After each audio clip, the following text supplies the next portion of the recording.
દરેક માતાઓ તથા બહેનોને મારા જય શ્રી કૃષ્ણ. મિત્રો, આજે આપણે ભગવદ્ ગીતાના પહેલા અધ્યાય વાત કરવાના છીએ.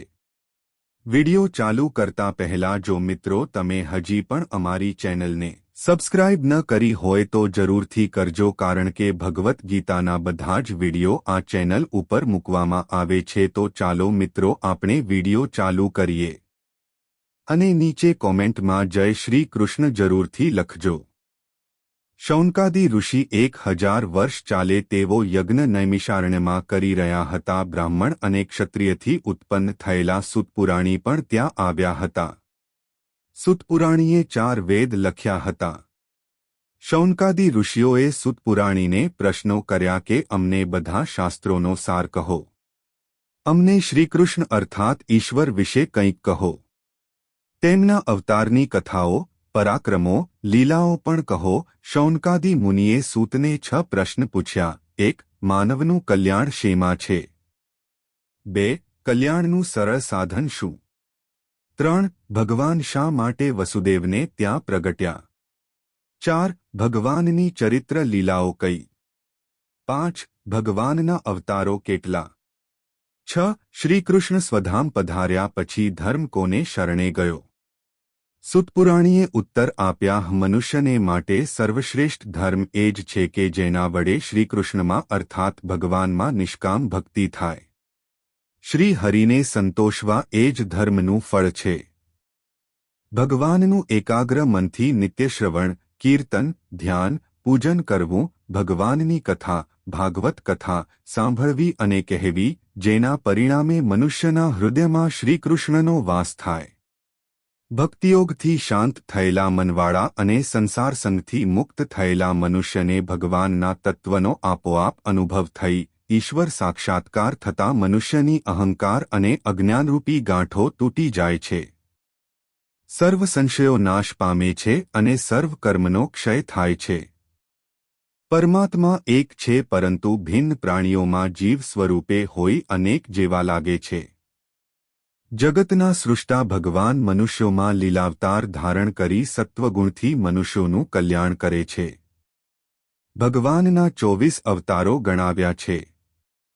1. નિરંજન નિરાકાર, 2. વરાહ, 3. સનતકુમાર, 4. નારદ, 5. નરનારાયણ, 6. કપિલ, 7. દત્તાત્રેય, 8. યજ્ઞ, 9. ઋષભદેવ, 10. પૃથુ, 11. મત્સ્ય, 12. કૂર્મ, 13. ધન્વંતરી, 14. શ્રીહરિ, 15. મોહિની, 16. નૃસિંહ, 17. વામન, 18. પરશુરામ, 19. વ્યાસ, 20. રામ, 21. બળદેવ, 22. કૃષ્ણ, 23. બુદ્ધ, 24. કલ્કી.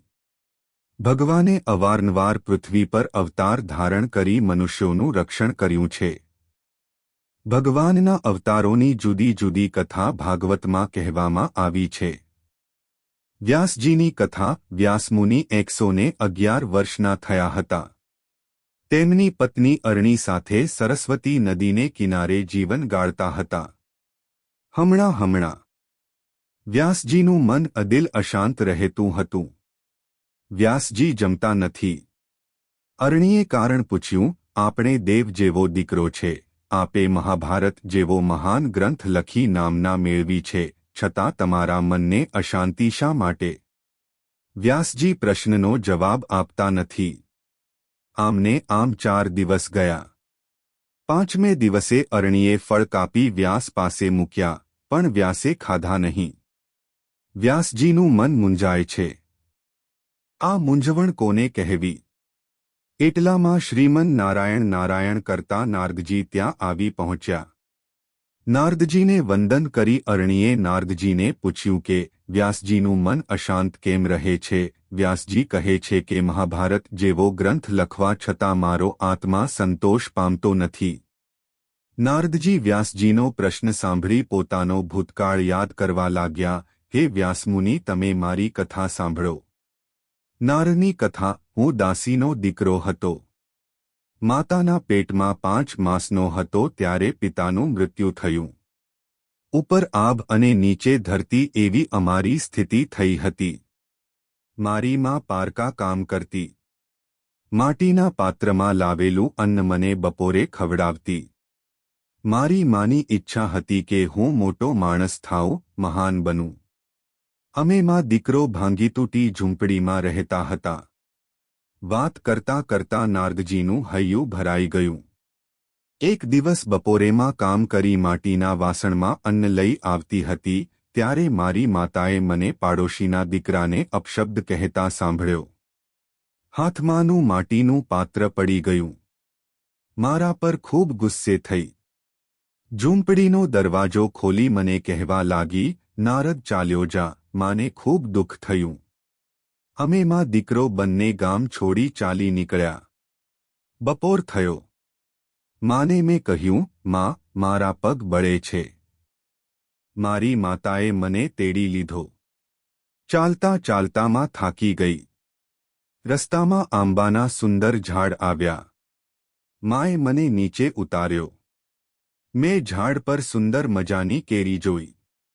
મેં મા પાસે કેરી માંગી. માએ મને કહ્યું, દીકરા, કોઈનું આપણાથી ન લેવાય. ચોરી કહેવાય. મેં માને કહ્યું, માં, મને ખૂબ ભૂખ લાગી છે. મને ખાવાનું આપ. મેં હઠ પકડી. મારી માં ઝાડ નીચે આંખ બંધ કરી બેઠી અને વિચારવા લાગી, કોને કહું મારો દીકરો ભૂખ્યો છે. અચાનક આંબા પરથી એક કેરી પડી. આખી કેરી હું ખાઈ ગયો.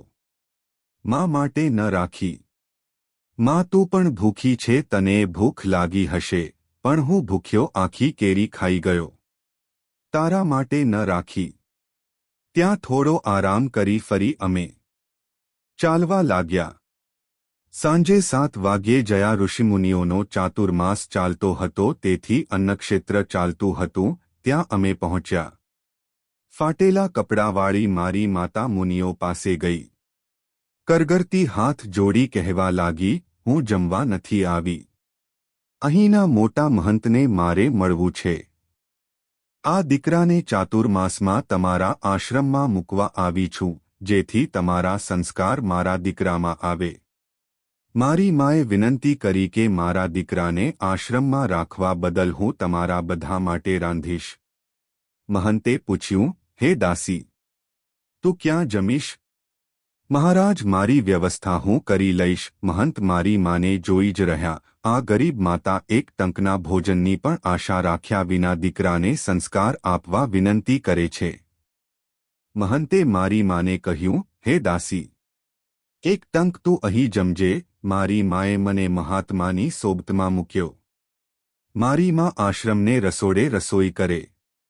વહેલી ઉઠી મને ગંગામાં સ્નાન કરાવે. કડકડતી ઠંડીમાં પણ પાણીમાં મને ઊભો રાખી એક મંત્ર શીખવાડ્યો. નમો ભગવતે વાસુદેવાયા મંત્રનો જપ અમે માં દીકરો કરતા. કપડાં બદલી સરસ્વતી નદીના કિનારે બેસી ઠાકોરજીનું ધ્યાન ધરવાનું પણ મારી માતાએ શીખવાડ્યું.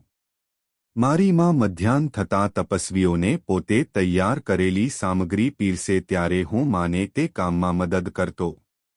અમે બંને બધાને જમાડીને પછી જમતા. એક દિવસ તપસ્વી જમી રહ્યા પછી અન્નનો થોડો જ ભાગ બચેલો હતો. મારી માએ તે મને મારી પાતળમાં પીરસી દીધો. મેં જમી લીધું. પાત્રમાં જોયું તો કાંઈ બચ્યું ન હતું. માને મેં કહ્યું, માં, તું ભૂખી છે, તારે માટે કાંઈ જ બચ્યું નહીં. માએ મારે ખાતર ઉપવાસ કર્યો. બીજે દિવસે બધાએ જમી લીધા પછી જે અન્ન બચ્યું હતું તેની રાબ બનાવી. અમે માં દીકરાએ અડધી અડધી પીધી. હું ભૂખ્યો હોઉં તો હું મારી માને કહ્યું, માં, મને ભૂખ લાગી છે. મને ખાવાનું આપ. પણ મારી બિચારી ગરીબ માં ભૂખી હોય તો કોને કહે કે હું ભૂખી છું. આશ્રમમાં તપસ્વીઓ સાથે રહી હું ભગવાનમાં મન પરોવું. ઈશ્વરારાધના કરું, જપ કરું.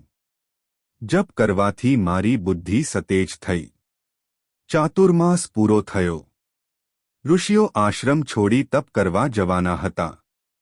મેં ઋષિઓને કહ્યું, મારે તમારી સાથે તપ કરવા આવવું છું. ઋષિએ કહ્યું કે તું તારી માતાને છોડી કઈ રીતે આવીશ? તારી માતા તારા વિના તરફડીને મરી જશે. ચાતુર્માસ પૂરો થતાં મેં માને વિનંતી કરી કહ્યું, માં, આપણે સાથે રહેવાથી મારા જપ અને ધ્યાનના માર્ગમાં અવરોધ થાય છે. માં, તું મને ઋષિઓ સાથે તપ કરવા જવાની રજા આપ. પણ મારી માએ મને રજા ન આપી. ઋષિઓ આશ્રમ છોડી ચાલી નીકળ્યા. ત્યાંથી અમે માદીકરો ચાલી નીકળ્યા. ચાલતા ચાલતા એક બ્રાહ્મણને ત્યાં આવ્યા. બ્રાહ્મણને પોતાની ગૌશાળામાં રખેવાળની જરૂર હતી. ગૌશાળામાં ગાયો ઘણી હતી. તે બધીને નવડાવવી, દોહી, ધણમાં મોકલવી, સાંજે પાછી નવડાવવી. આ કામ બ્રાહ્મણે મારી માતાને આપ્યું. મારી માતાને તેના કામના બદલામાં 1 ગ્લાસ દૂધ રોજ આપવું એમ નક્કી કર્યું. મારી માતાએ બ્રાહ્મણને કહ્યું, મને નહીં, આ મારા દીકરાને દૂધ આપજો. બીજો ચાતુર્માસ આવ્યો. હું મારી માને તેના કામમાં મદદ કરતો. રથયાત્રાનો દિવસ હતો. બારે મેઘ વરસવા લાગ્યા. ચારે બાજુ પૂર આવ્યા. ધરતીમાંથી ભયંકર અજગરો બહાર નીકળવા લાગ્યા. અમારા ઘરના ઉંબરાના પોલાણમાં એક અજગર સમાઈ ગયો. અષાઢી એકાદશીને દિવસે હું અને મારી માતા બ્રાહ્મણને ઘેર આવ્યા. બ્રાહ્મણ પાસે અઢળક સંપત્તિ હતી. બધી ગાયોને શણગારેલી. બ્રાહ્મણે મારી માતાને કહ્યું, જલ્દી ગાયને દોહી દૂધ લઈ આવો, આજે ઉપવાસ છે. મંદિરમાં આરતી થાય છે. મારી માતા ઉતાવળી ગૌશાળા તરફ જતી હતી. ત્યાં જ તેનો પગ અજગર પર પડ્યો. તેના જમણા પગના અંગૂઠા પર અજગરે દંશ દીધો. તરત જ મારી માતાએ નારદ કરતા મારા ખોળામાં માથું ઢાળી દીધું. મેં મારી માના મુખમાં ગંગાજળ મૂક્યું. માં મને છોડી ચાલી ગઈ. મેં મારી માતાની માફી માગી. માં આમ અચાનક છોડી ગઈ તેથી ખૂબ દુઃખ થયું. આમ હું અચાનક માતાથી છૂટો થયો. મારા ગુરુએ મને કહેલું કે અશ્વત્થ એટલે પીપળાના ઝાડ નીચે બેસી ઈશ્વરનું આરાધન કરવું. અશ્વત્થ ઈશ્વરનું સ્વરૂપ છે. પીપળાના ઝાડ નીચે હું બેઠો. કલાકોના કલાકો હું ઈશ્વરનું ધ્યાન ધરતો. ઈશ્વરના પ્રત્યક્ષ દર્શનની ઝંખના કરવા લાગ્યો. મારી ઈશ્વરને મળવાની, જોવાની તીવ્ર ઈચ્છા હતી પણ ઈશ્વર ન મળ્યા. તે પછી મેં એક જ વાર દિવસમાં જળ પીને ઈશ્વર આરાધન કરવા માંડ્યું. ત્યારે આકાશવાણી થઈ, હે નારદ, તને આવતા જન્મમાં ઈશ્વર મળશે. મારો કાળ આવી પહોંચતા હું પરમાત્મામાં લીન થયો. બ્રહ્માએ સૃષ્ટિનું સર્જન કર્યું. ત્યારે હું અને મરીચ્યાદી ઋષિઓ ઉત્પન્ન થયા. ત્યારથી હું હરિગુણ ગાઉં છું અને વીણા વગાડું છું. ભગવાન મને મારા ચિત્તમાં દર્શન આપે છે. પૂર્વજન્મના જપતથી મન શાંત હતું. ફરી એ જ પીપળા ઝાડ નીચે ઈશ્વરારાધના કરતો બેઠો હતો ત્યારે મારે કાને અવાજ અથડાયો. રાધે રાધે થાય છે. માં, તું મને ઋષિઓ સાથે તપ કરવા જવાની રજા આપ. પણ મારી માએ મને રજા ન આપી. ઋષિઓ આશ્રમ છોડી ચાલી નીકળ્યા. ત્યાંથી અમે માદીકરો ચાલી નીકળ્યા.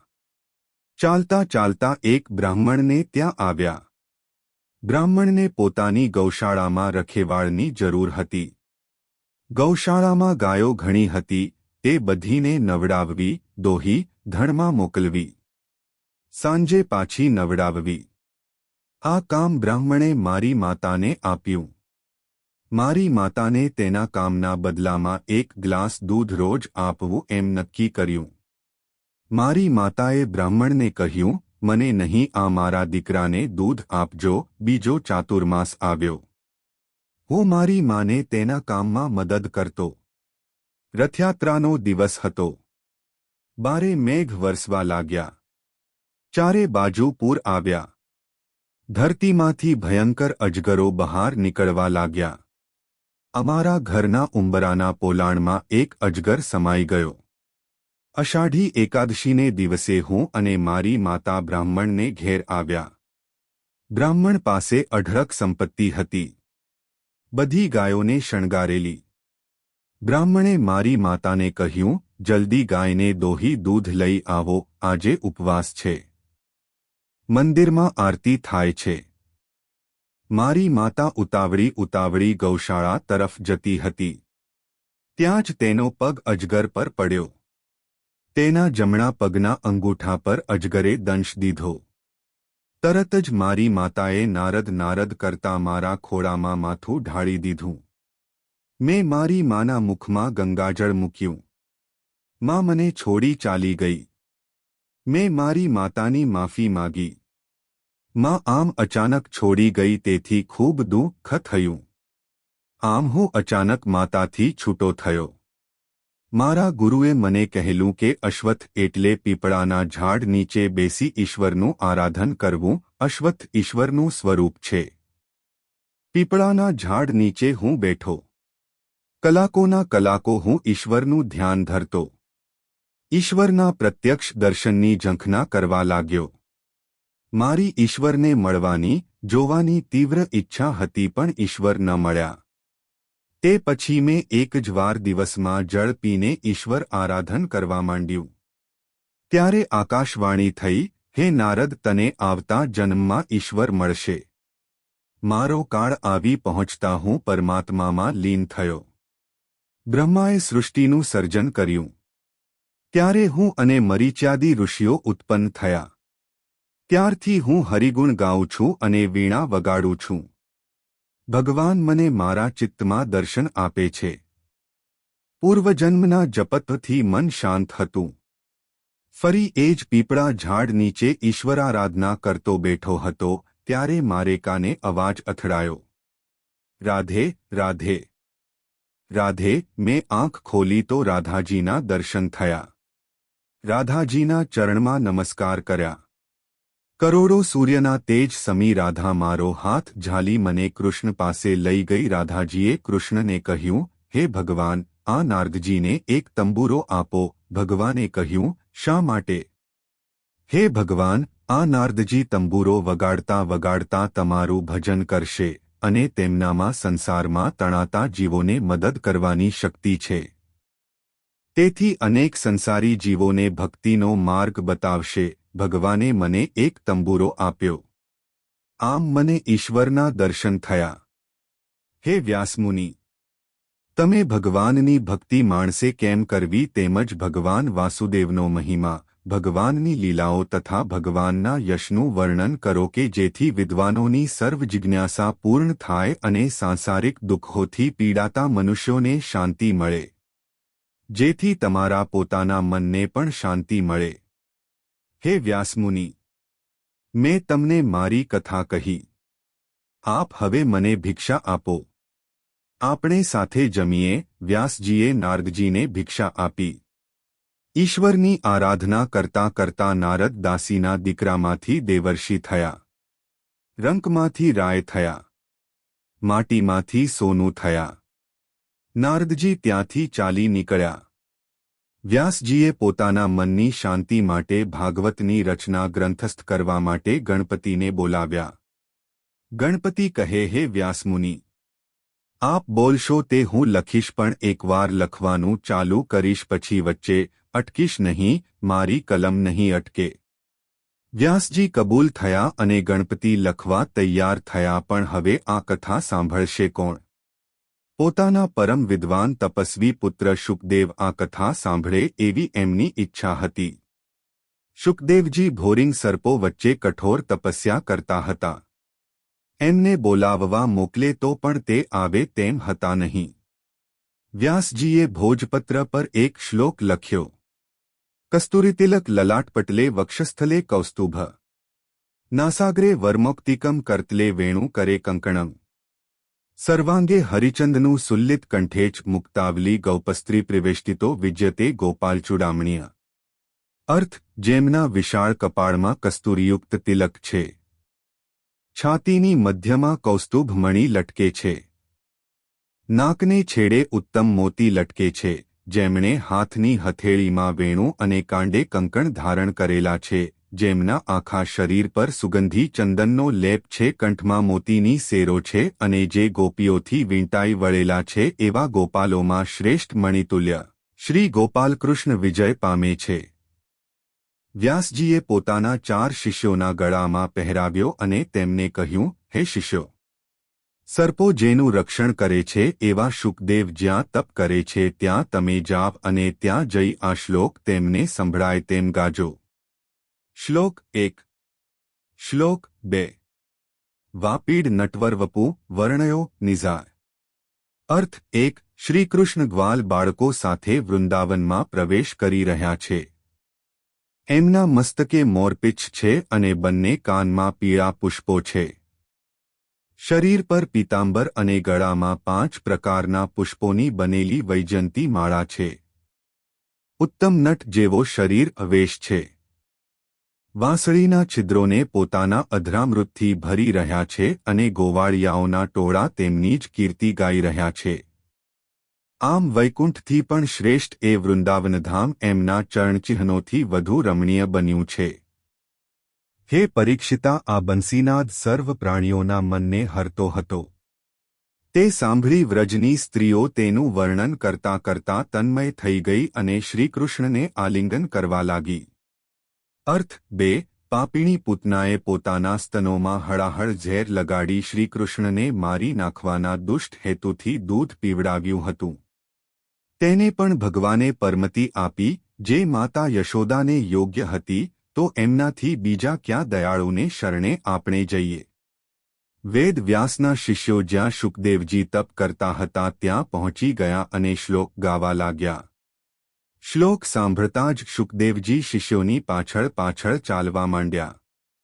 112 વર્ષના મુનિ વ્યાસ આજે શુકદેવને કથા કહેવાના છે. કરોડો ઋષિમુનિઓની મેદની જામી છે. મુખ્ય શ્રોતાની રાહ જોવાતી હતી. વ્યાસજીના શિષ્યો પાછળ શુકદેવજી આવ્યા. સૌને પ્રણામ કર્યા. ઈશ્વરની પ્રાર્થના કરી. પરમાત્માને વંદન કર્યા. પોતાનું આસન ગ્રહણ કર્યું. વ્યાસજીએ શ્રીમદ ભાગવતની કથા શરૂ કરી. પરમાત્મને નમઃ. વ્યાસજી કહે છે, હે શુકદેવ, પાંડવોએ સુખની કરેલું આશાથી ભગવાન શ્રીકૃષ્ણની મદદથી મહાભારતનું યુદ્ધ ખેલ્યું. પરિણામ દુઃખમય આવ્યું. દ્રોણાચાર્યના દીકરા અશ્વત્થામાએ પોતાના પિતાના મૃત્યુ પછી નક્કી કે પાંડવ વંશમાં દીકરે દીવો ન રહેવો જોઈએ. આજે દ્રૌપદી અને તેના 5 રાજકુમારોએ એકાદશી વ્રત કરી ઈશ્વરનું આરાધન કર્યું અને રાત પડતા 5 રાજકુમારો માતા દ્રૌપદી સાથે સૂતા હતા. અશ્વત્થામા રાત્રે બગીચામાં આવ્યો. એક પછી એક ઝાડના મૂળિયા ઉખેડવા લાગ્યો. એમ કરતાં કરતાં તેના હાથમાં ઝેરી મધના મૂળિયા આવ્યા. તેનો રસ કાઢી દ્રૌપદી અને રાજકુમારો સૂતા હતા ત્યાં આવીને તેમના પર હાંટ્યો. નિદ્રાધીન રાજકુમારોના ગળા અશ્વત્થામાએ ધડથી જુદા કરી નાખ્યા. ઝેરી અસરથી દ્રૌપદી 3 કલાક પછી જાગ્યા. ભયંકર ઘટના જોઈ. હૈયાને કાબૂમાં રાખી નાહીને હમણાં જ આવેલા અર્જુનને દ્રૌપદીએ કહ્યું, આ યુદ્ધનું પરિણામ. અર્જુન દોડતા દોડતા કૃષ્ણ પાસે આવ્યા. બધી વાત કરી. કૃષ્ણે પૂછ્યું, બોલ અર્જુન, રથને હું ક્યાં લઈ જાઉં? અર્જુને કહ્યું, મારા બાળકોને મારનાર તરફ. શ્રી કૃષ્ણ જ્યાં અશ્વત્થામા હતા ત્યાં રથ લઈ ગયા. અર્જુન અને અશ્વત્થામાએ સામસામા બાણ છોડ્યા. અશ્વત્થામાએ બ્રહ્માસ્ત્ર છોડ્યું. બ્રહ્માસ્ત્રને નાકામયાબ કરી અશ્વત્થામાને પકડી લીધા. અશ્વત્થામાને રથ સાથે બાંધ્યા. ભગવાને અર્જુનને કહ્યું, હે અર્જુન, અશ્વત્થામા ગુરુપુત્ર છે, તેને મારશો નહીં. વિધવા ગુરુપત્નીને આઘાત લાગશે. પોતાની સામે પોતાના 5 પુત્રોની લાશ પડી છે ત્યારે મનને સ્થિર રાખી દ્રૌપદી જવાબ આપે છે, મારનારને સજા થવી જોઈએ, પરંતુ અપરાધી બ્રાહ્મણ હોય તો નહીં. આથી અશ્વત્થામાના માથાનો મણી લઈ લો. માથે મુંડન કરી છોડી મૂકો. તેને જોઈ લોકો જાણશે કે આ બાળહત્યારો છે. અશ્વત્થામાના માથાનો મણી લઈ લીધો. માથે મુંડન કરાવી કાઢી મૂક્યો. રાજકુમારોના અગ્નિસંસ્કારની તૈયારી કરી. શ્રીકૃષ્ણએ દ્રૌપદીને કહ્યું, બહેન, આનું નામ તે જીવન. શ્રીકૃષ્ણ થોડો વખત હસ્તિનાપુર રહ્યા. પછી અર્જુન દ્રૌપદીને કહ્યું, હવે મને દ્વારકા જવા રજા આપો. રજા મળી ગઈ. ભગવાન દ્વારકા જવા તૈયાર થયા હતા. અનેક લોકો ભેગા થયા હતા. તેમાં 22 વર્ષની વિધવા સગર્ભા ઉત્તરા કાળા કપડાં પહેરીને શ્રીકૃષ્ણને વિદાય આપવા આવેલી. ટોળામાં ફૂલની માળા હાથમાં લઈ પાછળ ઊભેલી હતી. મનમાં ને મનમાં વિચારતી હતી, હું વિધવા અને પાછી નાની. હું કેમ કરી શ્રીકૃષ્ણ પાસે જાઉં? એટલામાં અશ્વત્થામાએ બ્રહ્માસ્ત્ર માર્યું. ઉત્તરાના પેટમાં વાગ્યું. તેનો ગર્ભ બહાર નીકળી ગયો. પેટ દાબી ઉત્તરા કૃષ્ણ પાસે આવી, જુઓ જુઓ મામા, મારી આ દશા. શ્રીકૃષ્ણે કહ્યું, હે ઈશ્વર, જો મેં જીવનમાં કાંઈ ખોટું ન કર્યું હોય તો બાળક જીવતો રહે. બાળકમાં પ્રાણનો સંચાર થયો. ભગવાને ગર્ભ પાછો પેટમાં ગોઠવી દઈ ઉપર સુદર્શન ચક્ર ગર્ભનું રક્ષણ કરવા મૂકી દીધું. ઉત્તરા ઊભી થઈ ગઈ. કુંતીએ ભગવાનને નમસ્કાર કર્યા. કુંતીને ભગવાને વરદાન માગવા કહ્યું. કુંતીએ કહ્યું, હે ભગવાન, મને વરદાન આપવું હોય તો જીવનમાં દુઃખ આપજો, જેથી સતત તમારું સ્મરણ રહે. કુંતીએ શ્રીકૃષ્ણને પૂછ્યું, હે કૃષ્ણ, ઉત્તરાને હવે તો કોઈ ભય નથી ને? તેના ગર્ભને હવે વાંધો તો નહીં આવે? કૃષ્ણે કહ્યું, ના, હવે કોઈ વાંધો નહીં આવે. ઉત્તરાને અધૂરે દિવસે બાળક અવતર્યો. યુધિષ્ઠિર શ્રીકૃષ્ણ પાસે આવ્યા. વિનંતી કરી, હે કૃષ્ણ, દ્વારકા જતા પહેલા મારી એક વિનંતી સાંભળો. મારી રાજગાદી પર બેસવાની જરાય ઈચ્છા નથી. મારે હિમાલયમાં શેષ જીવન ગાળવું છે. મારા બદલે ભીમસેનને ગાદી પર બેસાડો. કૃષ્ણે કહ્યું, વિચારી જોઈએ. અત્યારે 179 વર્ષના ભીષ્મ પિતામહની છેલ્લી ઘડીઓ ગણાતી હતી. કુરુક્ષેત્રમાં બાણશૈયા પર પડ્યા ભીષ્મ ઈચ્છતા હતા કે મારી ભક્તિ સાચી હોય તો ભગવાન મને દર્શન આપવા અહીં આવે. ભીષ્મનો સાદ કૃષ્ણે સાંભળ્યો. કૃષ્ણ જ્યાં કુંતી, પાંડવો અને દ્રૌપદી હતા ત્યાં આવ્યા. તેઓને કહ્યું, હાલ મારે દ્વારકા જવું નથી. ભીષ્મ પિતામહે મને યાદ કર્યો છે, તેથી હું તેમના દર્શને જાઉં છું. કુંતીએ કહ્યું, અમે બધા પણ સાથે આવીએ છીએ. કૃષ્ણે બધાને સાથે લીધા. કૃષ્ણે પાંડવોને કહ્યું, તમે પિતામહના માથા પાસે બેસજો. હું તેમના પગ પાસે બેસીશ. કુરુક્ષેત્રમાં કરોડો માનવીઓ ભીષ્મ પિતામહના દર્શનાર્થે એકઠા થયા હતા.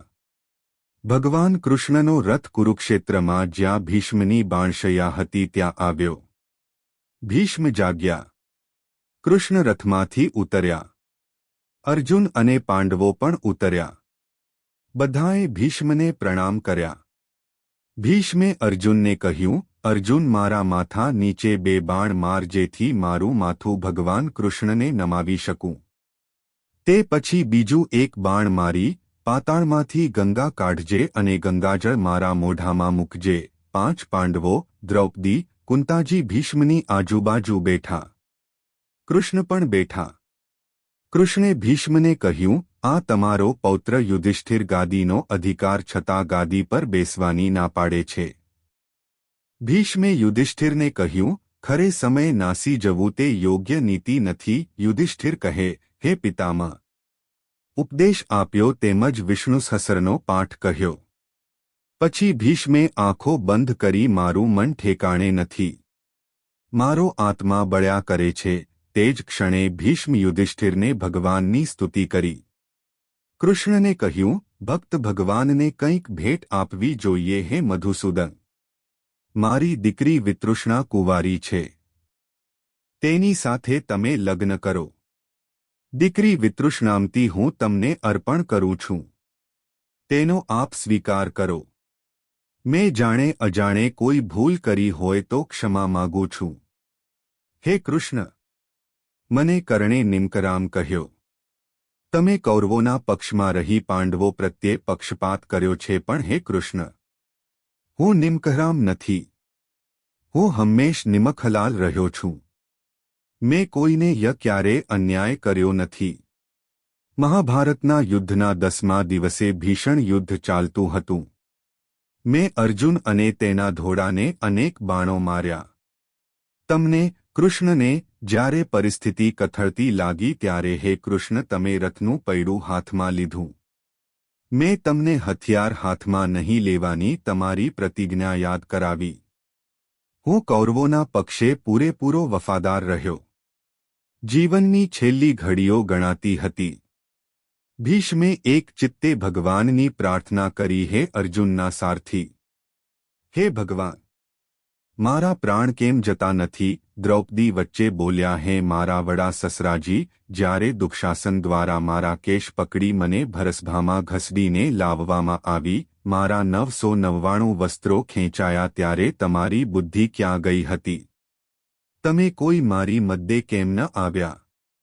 મારા કેશવે મને સહાય કરી. શ્રીકૃષ્ણે કહ્યું, હે પિતામહ, દ્રૌપદી ભરસભામાં આવતા બોલી હતી કે જે સભામાં પિતામહ હોય, આચાર્ય દ્રોણ હોય, ત્યાં જવામાં બીક શાની? તમારા પર વિશ્વાસ રાખી દ્રૌપદી સભામાં આવેલી, તેના ચીર ખેંચાતા રહ્યા. તમે તે જોઈ રહ્યા, કાંઈ બોલ્યા નહીં. પાપ થતું, અન્યાય થતો નજરેથી તમે જોઈ રહ્યા. દુઃશાસનને તમે અટકાવ્યો કે રોક્યો નહીં, તેનું દુઃખ આજે તમે મરતી વખતે ભોગવી રહ્યા છો. ભીષ્મે પોતાની ભૂલ કબૂલ કરી. દ્રૌપદીને કહ્યું, હે દ્રૌપદી દીકરી, હું તારી ક્ષમા માગું છું. કૌરવોનું અન્ન ત્યારે મારા દાંતમાં હતું એટલે મારી બુદ્ધિ ભ્રષ્ટ થયેલી. દીકરી મને માફ કર. 22.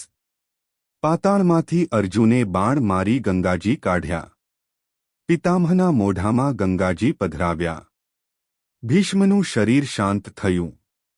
ભગવાન ભીષ્મના શરીર પર પુષ્પાંજલિ અર્પણ કરી. ભીષ્મનો અગ્નિસંસ્કાર કર્યો. ત્યાર પછી કૃષ્ણ યુધિષ્ઠિર પાસે ગયા.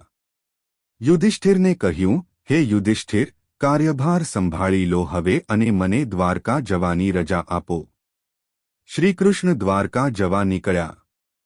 લોકો કૃષ્ણને વિદાય આપવા કતારમાં ઊભા હતા. ઉત્તરા પણ હાથમાં ફૂલ લઈને ઊભી હતી. ઉત્તરા વિચારતી હતી કે ભગવાનને કહું કોકવાર યાદ કરજો, પણ સામે જાઉં કે નહીં. રથમાં ચડતા ભગવાનની નજર ઉત્તરા પર પડી. ઉત્તરાએ પ્રણામ કર્યા. શ્રીકૃષ્ણે આશીર્વાદ આપ્યા, વીર પુત્ર દેનારી થા. શ્રીકૃષ્ણ દ્વારકા આવ્યા. ઘરના સૌને હસ્તિનાપુરની વાતો કહી સંભળાવી. વિદુરજીના કહેવાથી ગાંધારી ધૃતરાષ્ટ્રને દોરી હરિદ્વારમાં શેષ જીવન ગાળવા આવ્યા. વિદુરજીએ કહ્યું, હે ગાંધારી, ધૃતરાષ્ટ્ર, તમે બંને હવે અહીં રહી કંદમૂળ ફળનો આહાર કરો, અગ્નિહોમ કરી સંયમથી શાંત મનથી રહો અને શેષ જીવન પૂરું કરો. વિદુરજી પછી તીર્થયાત્રાએ ચાલ્યા ગયા. હસ્તિનાપુરમાં ઉત્તરાએ રાજકુમારને જન્મ આપ્યો. બ્રાહ્મણો પાસે જાતકર્મ કરાવ્યા. દીકરાનું નામ પરીક્ષિત પાડ્યું. બ્રાહ્મણોને પૂછ્યું, રાજકુમાર કેવો થશે? રાજકુમારની કુંડળી જોઈ બ્રાહ્મણોએ કહ્યું, રાજકુમાર પરીક્ષિત દાન પુણ્ય કરનારો થશે.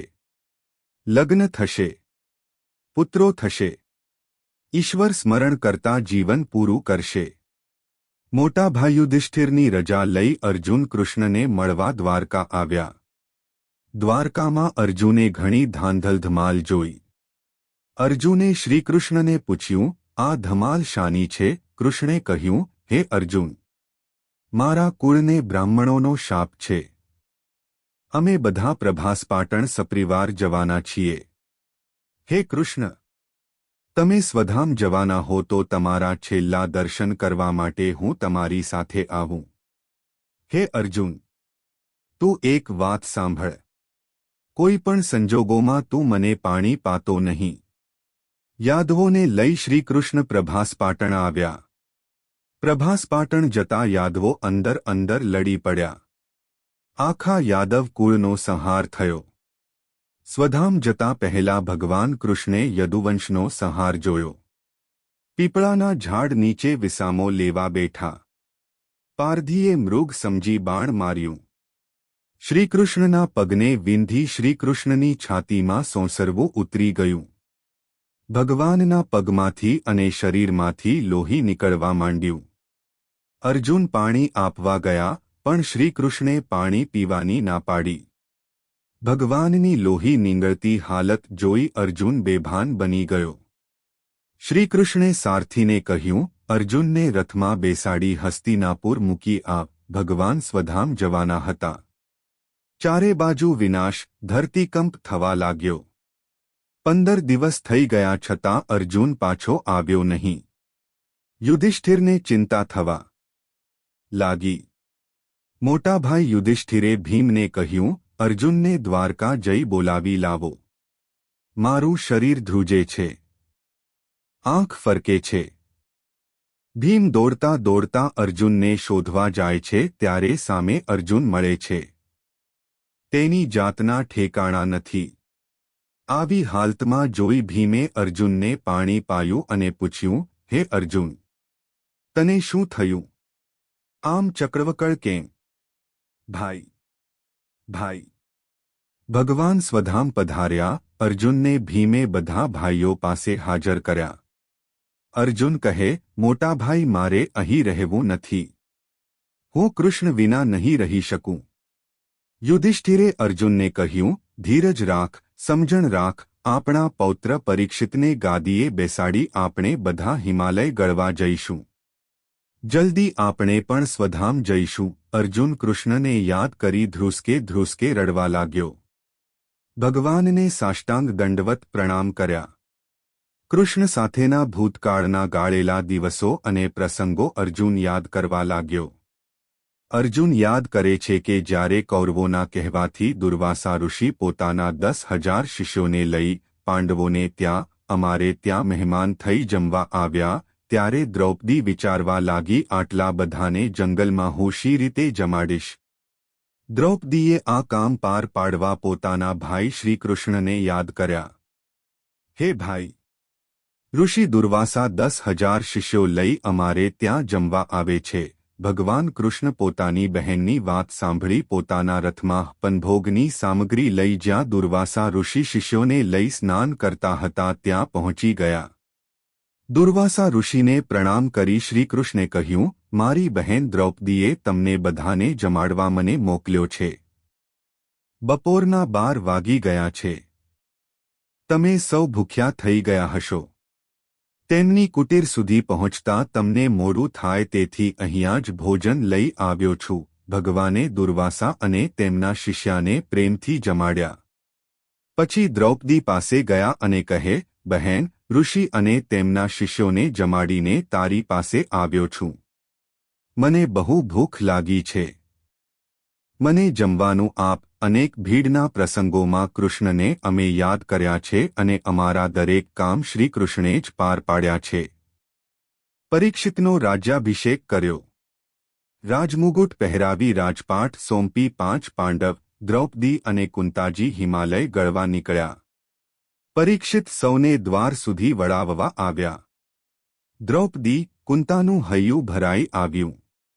પોતાના લાડકા પરીક્ષિતને સ્વજનોને છોડી હરિદ્વાર આવ્યા. ગંગામાં સ્નાન કર્યું. ભગવાન નારદ ત્યાં તેઓને મળ્યા. પાંડવોએ નારદજીને પોતાની ઓળખાણ આપી કહ્યું, હે નારદમુનિ, અમારે હિમાલય ગળવા જવું છે. નારદજી કહે, તમે ભ્રાતૃહત્યા કરી છે. તેથી તમારી યાત્રા સફળ નહીં થાય. પાંડવોએ પૂછ્યું, હે નારદજી, આ હત્યાના પાપમાંથી મુક્ત થવાનો કોઈ ઉપાય ખરો? નારદજીએ કહ્યું, પહેલા તમે બધા કેદારનાથ જા. ત્યાં મહાદેવજીની સ્તુતિ કરો. તમારા પાપ બળીને ભસ્મ થશે.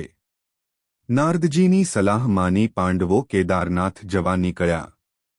પાંડવો કેદારનાથ પહોંચે તે પહેલા નારદજી દોડતા દોડતા શિવજી પાસે પહોંચી ગયા. શિવજીને કહેવા લાગ્યા, હે ભોળાભાઈ, પાંડવો તમારી પાસે આવે છે. તમને પગે લાગશે. તમને પાપ લાગશે. આ વાત સાંભળી શિવજીએ તરત પાડાનું રૂપ લઈ લીધું. આ વાતની ભીમને ખબર પડી. પાડાનું મસ્તક બરફમાં ખૂંપી ગયું. ભીમે પાડાની પીઠ પકડી લીધો. ભીમે બધા ભાઈઓને, દ્રૌપદીને, માતા કુંતાને બોલાવ્યા. માખણનો અભિષેક કર્યો. શિવજી પ્રસન્ન થયા. પાંડવોએ કહ્યું, હે શિવજી, અમારા પાપ બળીને ભસ્મ થાય. શિવજીએ પાંડવોને કહ્યું, તમે કેદારનાથ મંદિરનો જીર્ણોદ્ધાર કરાવો. રાજા પરીક્ષિતે પાંડવો, દ્રૌપદી અને માતા કુંતાની હાજરીમાં જ કેદારનાથ મંદિરનો જીર્ણોદ્ધાર કરાવ્યો. શિવજીએ તેઓને આશીર્વાદ આપ્યા કે તમારી યાત્રા સફળ થશે. પાંડવોએ કેદારનાથજીને માખણનો અભિષેક કર્યો, મહામૃત્યુંજયના જપ કર્યા. ત્યાંથી પાંડવો બદ્રીનાથ આવ્યા. ભગવાનની સ્તુતિ કરી. ત્યાંથી ધર્મરાજા યુધિષ્ઠિરની આગેવાની હેઠળ પાંડવો, દ્રૌપદી, કુંતા સ્વર્ગારોહણ કરવા ચાલ્યા. રસ્તામાં સૌ પ્રથમ દ્રૌપદી, પછી નકુળ, સરદેવ, ભીમ અને અર્જુન પડ્યા. ફક્ત ધર્મરાજા યુધિષ્ઠિર સ્વર્ગના દ્વાર સુધી પહોંચ્યા અને સદેહે સ્વર્ગમાં પ્રવેશ્યા. આવી રીતે પાંડવો પરીક્ષિતને રાજ સોંપી ચાલ્યા ગયા. પરીક્ષિતને ખબર પડી કે મારા રાજમાં કળીએ પ્રવેશ કર્યો છે ત્યારે તેને મારવા તૈયાર થયા.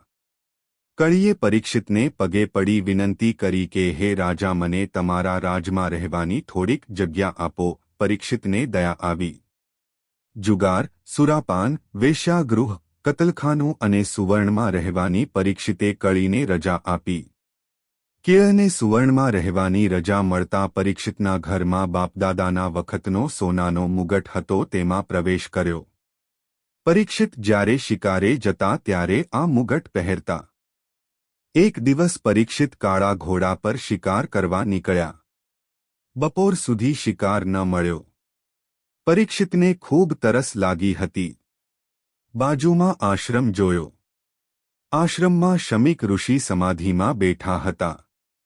શમીક ઋષિનો દીકરો શૃંગી ગાયત્રી માતાજીનો પરમ ઉપાસક હતો. શૃંગી નદીએ સ્નાન કરવા ગયેલો. પરીક્ષિતને ગુસ્સો ચઢ્યો. આ બાવો આંખો બંધ કરી બેઠો છે. પાણીનું પણ પૂછતો નથી. બાજુમાં મરેલો સર્પ પડેલો જોયો. શમીક ઋષિના ગળામાં મરેલો સર્પ ઉપાડી પહેરાવી દીધો અને ત્યાંથી ચાલી નીકળ્યો. છોકરાઓએ શૃંગીને રસ્તામાં આવતો જોયો. છોકરાઓએ શૃંગીને કહ્યું, તું શું કરે છે? ક્યાં છે? તારા પિતાજીના ગળામાં કોઈ મરેલો સર્પ પહેરાવી ગયું. આશ્રમમાં આવી શૃંગીએ પિતાના ગળામાં મરેલો સર્પ જોયો, તરત જ ખેંચીને કાઢી નાખ્યો. જેણે મારા પિતાના ગળામાં મરેલો સર્પ મૂક્યો હશે તેને આજથી 7મે દિવસે તક્ષક સર્પ દંશ દેશે. શૃંગીએ પોતાના ગાયત્રી મંત્રના જપની શક્તિ વાપરી શાપ આપ્યો.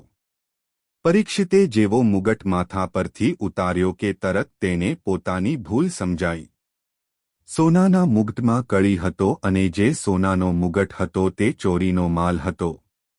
મુગટ માથા પરથી નીચે મૂક્યો કે તરત જ પરીક્ષિતને સમજાયું કે પોતે નિર્દોષ બ્રહ્મઋષિના ગળામાં સર્પ નાખવાની ભૂલ કરી, પાપ કર્યું. પરીક્ષિતને ખૂબ પસ્તાવો થયો. આ પાપ કરવાથી મારું રાજ્ય, તેજ, બળ અને યશ નાશ પામશે તેમ વિચારે છે અને આ પાપનું પ્રાયશ્ચિત મારે કેમ કરવું? શૃંગીને પણ પોતે રાજા પરીક્ષિતને ગુસ્સામાં શાપ આપ્યો એ વાતથી ખૂબ દુઃખ થયું. પોતાના પિતાના ખોળામાં બેસી રડવા લાગ્યો. શમીક ઋષિએ પોતાના દીકરા શૃંગીને કહ્યું, દીકરા, તે આ શું કર્યું? સાચો બ્રાહ્મણ કદી કોઈને શાપ ન આપે. શમીક પરીક્ષિત પાસે ગયા અને કહ્યું, હે રાજા, મારા દીકરાએ તેના ગાયત્રી જપની શક્તિથી તમને શાપ આપ્યો છે. તે હવે મિથ્યા તો નહીં થાય પણ તમારું શેષ જીવન સુખમય જાય. પરીક્ષિત શાપની અવિધની જાણ થતાં તરત જ રાજપાટ છોડી ગંગા કિનારે આવ્યા, જ્યાં હજારો ઋષિમુનિઓ એકઠા થયા હતા તથા શુકદેવજી ભાગવત કથા કહેવાના હતા. પરીક્ષિતે આવી મુનિઓ અને શુકદેવજીને પ્રણામ કર્યા. પોતાના શાપની વાત કરી. પોતાનું મરણ સુધરે એવો ઉપાય બતાવવા વિનંતી કરી. શુકદેવજીએ રાજાને કહ્યું, હે રાજા, તારા મૃત્યુ પહેલાનો 7 દિવસનો સમય મળ્યો છે તે જીવન સુધારવા માટે ઘણો છે. જીવને વાસનામાંથી મુક્ત કરવો ખૂબ કઠિન છે. ભૂતકાળમાં ભોગવેલા સુખો ફરી પાછા ભોગવવાની ઈચ્છા થાય તે વાસના. હે રાજા, ચિત્તને પ્રભુભક્તિમાં લીન કરી અને ભાગવત કથા સાંભળ, તને ઈશ્વર પ્રાપ્તિ થશે, તારું કલ્યાણ થશે. પરીક્ષિતના પુત્ર જન્મે જે પોતાના પિતાને તક્ષક દંશ દે તો તેનું ઝેર ઉતારી આપે એવા સાપના ઝેર ઉતારનારા બોલાવ્યા. સર્પ ન કરડે અથવા ઝેર ઉતારનાર વ્યક્તિની ચારે બાજુ શોધ ચલાવી પણ નિરર્થક. પરીક્ષિતે કહ્યું, દીકરા, મારા જીવને બચાવવાના પ્રયત્ન રહેવા દે. મારા કલ્યાણ માટે મને જવા દે. રાજા પરીક્ષિતની ભવ્ય સવારી કાઢવામાં આવી. માનવમહેરામણ રાજાના દર્શનાર્થે ઉભરાતો હતો. રાજાએ બધાને વંદન કર્યા. ગંગા કિનારે આવ્યા. ઋષિમુનિઓ અને શુકદેવજીને પ્રણામ કરી પ્રભુ કથા સાંભળવા તત્પર બન્યા. શુકદેવજી ઘોર જંગલમાં તપશ્ચર્યા કરતા હતા. ત્યાંથી ફક્ત પિતા વ્યાસ પાસે ભાગવત કથા સાંભળવા જ ફરી આશ્રમમાં આવેલા. શુકદેવજીએ માતાપિતાને કહ્યું, હું કથા સાંભળવા પૂરતો જ આશ્રમમાં રોકાઈશ. માતાપિતાએ તેમની વાત મંજૂર રાખેલી. જ્યારે શુકદેવજી કથા સાંભળવા ઋષિ વ્યાસના આશ્રમમાં આવવા નીકળ્યા ત્યારે રસ્તામાં જનકરાય અને શૂન્યના જનકપુરીમાંથી પસાર થવાના હતા. શુકદેવજી જનકપુરીમાં આવ્યા એટલે જનકરાજા અને શૂન્યનાએ શુકદેવને આવકાર આપ્યો. ઝૂલામાં બેસાડ્યા. શુકની બાજુમાં શૂન્યના બેઠા અને શુકના ગળામાં હાથ નાખ્યો, માથે હાથ ફેરવ્યો. શુકદેવ નિઃસ્પૃહી રહ્યા. થોડીવાર બાદ નારદજી ત્યાં આવ્યા. શૂન્યનાને થયું, લાવ નારદઋષિની પરીક્ષા કરું. તેમને ઝૂલામાં બેસાડ્યા. તેમની બાજુમાં બેસી ગળા પર હાથ મૂકવા જાય છે ત્યાં નારદ નાના કહેવા લાગ્યા. શૂન્યના કહે, ઋષિ નારદ, તમારી તપસ્યા કાચી છે.